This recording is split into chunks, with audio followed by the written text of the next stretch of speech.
अकोल्यातील मूर्तिजापूर तहसील अंतर्गत येत असलेल्या खरबढोरे येथील 56 वर्षीय शेतकऱ्यांना 25 ऑगस्ट रोजी शेतातच गळफास लावून आपली जीवनयात्रा संपवण्याची हृदयद्रावक घटना घडली। एका वर्षात या तालुक्यात 35च्या वर शेतकऱ्यांनी आत्महत्या केल्या आहेत। आत्महत्येचं सत्र थांबत नाहीये। पुन्हा सोमवारी खरबढोरे येथील राजेंद्र ढोरे यांनी गळफास लावून आत्महत्या केली।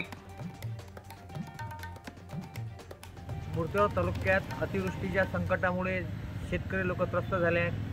आता नुकतेच सिटीचे पंचनामे झाले आहे, पण शेतकरी लोकांवर जो आघात झाला आहे त्या आघाताचाच परिणाम म्हणजे आज खरबढोरे येथे राजेंद्र ढोरे यांनी गळफास घेऊन आत्महत्या केली। मूर्तिजापूर तालुक्यात या 1 वर्षाच्या आतमध्ये तरुण शेतकरी, मध्यमवर्गीय शेतकरी असं म्हणजे अकोला जिल्ह्यात मूर्तिजापूर तालुका हा आत्महत्याग्रस्त, जसं एक वेळेस तेलंगणाची घोषणा झालेली बघा की तेलंगणात शेतकरी लोक आत्महत्या करू लागले, त्याच धर्तीवर मूर्तिजापूर तालुक्यातील सर्व या नापिकी, अतिवृष्टी, शासनाचे धोरण तसेच कर्जमाफी कबूल करून देऊन नाही राहिले आहेत। या अनेक गोष्टीने शेतकरी संकटाच्या विकरात पडला आहे। या गोष्टीमुळे मूर्तिजापूर तालुक्यात शेतकरी आत्महत्या करू लागले व याचा शासनाने गंभीर्याने दखल घेऊन त्वरित शेतकऱ्यांना हमीभावाचा कायदा व कर्जमाफीची तरतूद करावी, अन्यथा आज जसं अतिवृष्टीचे पूर आले आहेत तसेच या तालुक्यात आत्महत्येचे पूर येऊन राहिले। शासन हे मरणाची शेतकऱ्याची किती दिवस वाट पाहणार आहे, याची शासनाने दखल घेऊन या धोरणात बदल करून, जसं कालच आमचे उपमुख्यमंत्री साहेब म्हणत की बुवा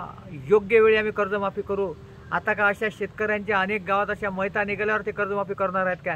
म्हणून आमचा शेतकरी म्हणून त्यांना संदेश आहे की बुवा आपण आपलं एखादं याचं समृद्धी किंवा शक्तीपीठचं काम बंद ठेवा किंवा आणखीन तुमचे पेन्शन, तुमचे मानधन, तुमचे पगार, तुमच्यावर होणारा खर्च बंद करा, पण शेतकऱ्याला कर्जमाफी देऊन शेतकऱ्याची जी फसवणूक होऊन राहिली आहे ते आपण दूर केली पाहिजे, अन्यथा शेतकऱ्यांना शेतकऱ्याचा मार्ग निवडायला ही वेळ येऊ नका।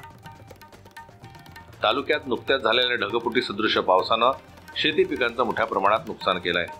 राजेंद्र ढोरे यांच्या शेतातून नाल्याचं पाणी गेल्यानं शेतातील पीक खरडून गेलं।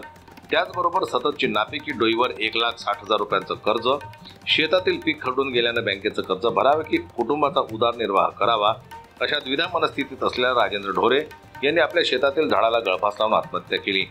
या संदर्भात ग्रामीण पोलिसांनी आकस्मिक मृत्यूची नोंद केली आहे। जनमत लाईव्ह न्यूज करता अकोल्याहून संजय उमक यांची रिपोर्ट।